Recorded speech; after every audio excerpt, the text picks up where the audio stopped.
মানুষ বাইরে অভিনয় করে, মানুষ সমাজের মানুষের সাথে বাইরে একটা অভিনয় করে।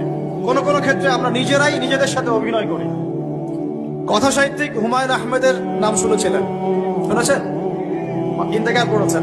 একটা সময় ছিল আমরা স্কুলে পড়তাম, কলেজে পড়তাম, মাঝে মাঝে টুকটাক এ ধরনের কিতাব বইপত্র পড়া হয়েছে। হিমু, মিসির আলী এসব পড়া হয়েছে। শরৎচন্দ্র, বঙ্কিমচন্দ্র, রবীন্দ্রনাথ, নজরুলের কবিতাগুলো, ইভেন শেক্সপিয়ার, অ্যাডাম স্মিথ সহ, যিনি অর্থনীতির জনক।